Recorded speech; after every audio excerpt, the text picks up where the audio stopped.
നമ്മൾ കുറച്ച് കാണരുത്. I am inferior to none, I am superior to none.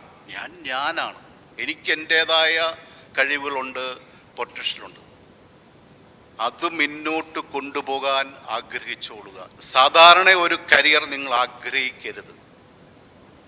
ഏറ്റവും മിടുക്കരായ, ഏറ്റവും ജീവിതത്തിൽ ഏറ്റവും നല്ലവരായ, ഏറ്റവും മനുഷ്യനായിട്ട് ഏറ്റവും നല്ലവരായും കരിയറിൽ ഏറ്റവും സമർത്ഥരായിട്ടും മാറാൻ അതൊരു സൂചനയാണ് നിങ്ങൾക്ക് തന്നിരിക്കുന്നത്. A+. ഇന്ന് മനോരമ നിങ്ങളെ ആദരിക്കുന്നു. നിങ്ങളുടെ കഴിവിനുള്ള ആദരം നിങ്ങൾക്ക് തരികയാണ്. ഞങ്ങളും കൂടി നിങ്ങൾക്ക് ആദരം തരികയാണ്. എഡ്യൂക്കേഷൻ എന്ന് പറയുന്നത് നിങ്ങൾക്കിപ്പോ നിങ്ങളെ കരിയർ നിങ്ങളെ ചെയ്യുന്ന ആൾക്കാരെല്ലാവരും നിങ്ങളോട് അംബിഷ്യസ് ആയിരിക്കണം. ലൈഫിനെ നിങ്ങൾ വളരെ ധീരതയോടെ നമുക്ക് പറഞ്ഞു തരാനാണോ എല്ലാവരും ഇരിക്കുന്നത്.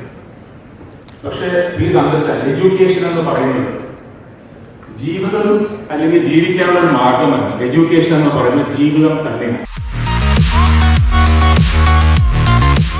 What prevents you from going forward is not what is in front of you, what is inside you. എന്നെ ഏറ്റവും കൂടുതൽ ഇൻസ്പയർ ചെയ്തൊരു വാചകമാണെന്ന് ഞാൻ വിശ്വസിക്കുന്നു. നമ്മളുടെ ജീവിതത്തിൽ അല്ലെങ്കിൽ നമ്മുടെ ലക്ഷ്യത്തിലേക്ക് നമ്മൾക്ക് എത്താനുള്ള പ്രയാണത്തിൽ നമ്മളെ ഏറ്റവും കൂടുതൽ തടസ്സപ്പെടുത്തുന്നത് നമ്മൾ തന്നെയാണ്, നമ്മുടെ മുന്നിലുള്ള പ്രതിബന്ധങ്ങളല്ല. പ്രതിബന്ധങ്ങൾ നമ്മുടെ ജീവിതത്തിൽ എപ്പോഴും ഉണ്ടാകും. ഓരോ പ്രവൃത്തികൾ ഏറ്റെടുക്കുമ്പോഴും, ഓരോ യാത്രകൾ ചെയ്യുമ്പോഴും, ഓരോ കോഴ്സ് ചെയ്യുമ്പോഴും, ഓരോ പരീക്ഷകൾ എഴുതുമ്പോഴും എല്ലാം വളരെയധികം പ്രതിബന്ധങ്ങളെ തരണം ചെയ്തിട്ടാണ് നാം മുന്നോട്ട് പോകുന്നത്. നമ്മുടെ സുഹൃത്തുക്കളായിട്ടോ, നമ്മുടെ കുടുംബാംഗങ്ങളായിട്ടോ, നമ്മളുടെ അധ്യാപകരായിട്ടോ, മാതാപിതാക്കളായിട്ടോ ഉണ്ടാകുന്ന നമ്മുടെ ദൈനംദിന പ്രശ്നങ്ങൾ, അതിനെല്ലാം തരണം ചെയ്യാനുള്ള ഒരു കഴിവ് നമ്മുടെ മനസ്സുകൊണ്ട് നാം ആർജിക്കുക എന്നുള്ളതാണ് നമ്മുടെ പെർസീവറൻസ് ഇൻ അവർ ലൈഫിലെ ഏറ്റവും കാതലായിട്ടുള്ള ഭാഗം. നമ്മൾ ഏതെങ്കിലും ഒരു ഗിരിശൃംഗത്തിൻ്റെ മുകളിലെത്തിയോ എന്നൊരു ചോദ്യമുണ്ട്. ഒരിക്കലുമായിട്ടില്ല. താഴ്വാരങ്ങൾ മാത്രമേ താണ്ടിയിട്ടുള്ളൂ. ഇനി നമ്മുടെ മുന്നിൽ ഒരുപാട് കൊടുമുടികൾ ബാക്കിയുണ്ട്. ആ കൊടുമുടികൾ കയറുവാനും ഉയരങ്ങളിലെത്തുമ്പോൾ അവിടെ അങ്ങനെ വിശ്രമിച്ചു നിൽക്കാതെ പിന്നെയും മുന്നോട്ട് പോകാനും നിങ്ങളിൽ ഓരോരുത്തർക്കും സാധിക്കണം. പറയുന്നത് നമ്മൾ എന്താണ് നേടാൻ പോകുന്നത്, അതിനെക്കുറിച്ച് നമ്മൾ ആദ്യമായിട്ട് നമ്മൾ ശ്രമിച്ചു കഴിഞ്ഞാൽ തീർച്ചയായും നമുക്ക് ലഭിക്കും. ഞാൻ പഠിക്കുന്ന സമയത്ത് എൻ്റെ ഒരു ഉദാഹരണം എന്ന് പറഞ്ഞാൽ, സിവിൽ സർവീസ് ആകണം എന്ന് പറഞ്ഞ് നോക്കിയപ്പോൾ വേറെ പരീക്ഷ ഒന്നും എഴുതത്തില്ല. LD ക്ലർക്കോ അല്ലെങ്കിൽ വേറെ ഡിപ്പാർട്ട്മെൻറ്റ് പരീക്ഷ ഒന്നും എഴുതത്തില്ല. ഈ സിവിൽ സർവീസ് മാത്രമേ ഞാൻ എഴുതി വെച്ചിട്ടുള്ളൂ. ഇത് മാത്രമാണ് എൻ്റെ പ്രധാന ലക്ഷ്യം. അത് അവസാനം നേടിയെടുക്കാൻ സാധിച്ചു. അപ്പോൾ അങ്ങനെ ഒരു പെർസിസ്റ്റൻസോടുകൂടി നിങ്ങൾ കുട്ടികൾ മുന്നോട്ട് പോകണം. നമ്മുടെ രാജ്യത്തിൻ്റെ വലിയ ഭാവി തലമുറകളാണ് നിങ്ങൾ. നമ്മളെ ഇങ്ങോട്ട് അയച്ച പഠിച്ചവൻ ഏതെങ്കിലും കാലത്ത് തിരിഞ്ഞ് അങ്ങ് ചെല്ലുമ്പോൾ എന്തിനാ പോയെന്ന് ചോദിക്കുമ്പോൾ എന്തെങ്കിലും ഒന്ന് പറയാൻ ബാക്കിയുണ്ടാവണം. ഒരു കയ്യൊപ്പ് അവശേഷിപ്പിച്ചിട്ട് പോവുക, അത് മനസ്സിൽ വെക്കുക, ആ ഇൻസ്പിറേഷനോട് ജീവിക്കുക. ഇവരെയൊക്കെ റോൾ മോഡലാക്കുക.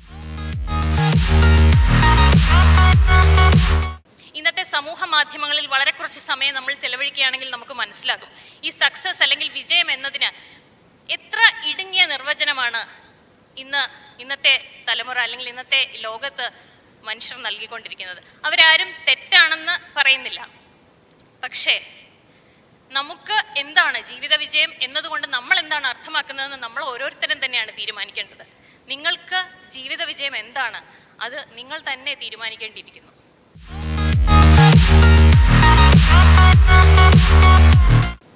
പത്താം ക്ലാസ്സിലെ മോഡൽ പരീക്ഷയ്ക്ക് മാത്തമാറ്റിക്സിന് 13 മാർക്ക് മേടിച്ച് ഭംഗിയായി തോറ്റ ഒരാളെയാണ് 10ാം ക്ലാസ്സിലെ മുഴുവൻ വിഷയങ്ങൾക്കും A+ മേടിക്കാൻ വേണ്ടി മേടിച്ച കുട്ടികളെ ആദരിക്കുന്ന ചടങ്ങിലേക്ക് വിളിച്ചത് എന്നുള്ളത് എന്നെ നന്നായി ഭയപ്പെടുത്തുന്നുണ്ട്. നിങ്ങളൊരു പക്ഷേ ജീവിതത്തിൽ ചെയ്ത ഏറ്റവും പ്രധാനപ്പെട്ട കഠിനാധ്വാനമായിരിക്കും 10ാം ക്ലാസ്. കാരണം ഞാനും തണുത്ത വെള്ളത്തിൽ കാലിട്ട് ഈർക്കിലി കയ്യിൽ പിടിച്ച് വെളുപ്പിനെ 4 മണിക്ക് എഴുന്നേക്കാൻ ഒരാഗ്രഹവുമില്ലായിരുന്നിട്ടും എഴുന്നേറ്റ് പലതവണയും രാത്രി സ്വപ്നത്തിൽ പരീക്ഷ കഴിഞ്ഞു പോയി ലേറ്റായി കയറി ചെന്നുമൊക്കെ സ്വപ്നം കണ്ട് ഞെട്ടി ഉണർന്ന പല ദിവസങ്ങളും എൻ്റെ ജീവിതത്തിൽ ഉണ്ടായിട്ടുണ്ട്.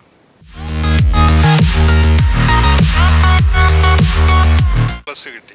ഇനി അടുത്ത 2 വർഷം +2 പഠിക്കുമ്പോഴും അതേ തരത്തിലിത് ആ ഒരു ലെവലിൽ നിങ്ങളുടെ കഴിവ് മെയിൻറ്റെയിൻ ചെയ്യണമെങ്കിൽ വളരെ പ്രധാനപ്പെട്ട ഒരു കാര്യമുണ്ട്. അത് ഉണ്ടാക്കിയെടുക്കുന്ന സെൽഫ് ഡിസിപ്ലിനാണ്. എങ്ങനെയുണ്ടായിരുന്നു മോളെ നമ്മുടെ പ്രോഗ്രാം?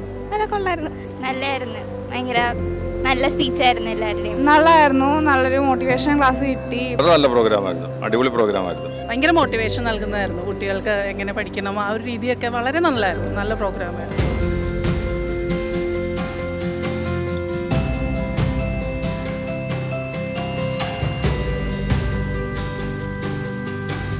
എൻട്രൻസ് സംബന്ധമായ വാർത്തകളും അപ്ഡേഷനുകളും ഏറ്റവും വേഗം ആധികാരികമായി അറിയാൻ ബ്രില്യൻറ്റ് സ്റ്റഡി സെന്റർ പാല യൂട്യൂബ് ചാനൽ സബ്സ്ക്രൈബ് ചെയ്യുക. ബെൽ ഐക്കൺ അമർത്തുക. ഈ വീഡിയോ മറ്റ് സുഹൃത്തുക്കളിലേക്കും ഷെയർ ചെയ്ത് നൽകുക.